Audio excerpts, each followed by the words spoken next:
Hello guys, my name is Eduardo. We will now continue with the production process of the interior renders that we were working before.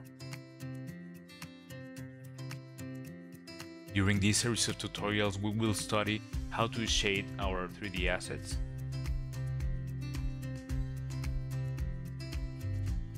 And we will also start organizing our 3D elements in the scene in order to finish our compositions.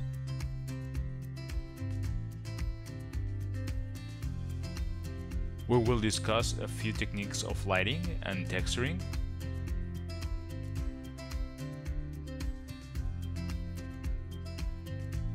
As well, we will understand which render elements will be used during the post-production process in Photoshop. I hope you enjoyed this, and let's get started.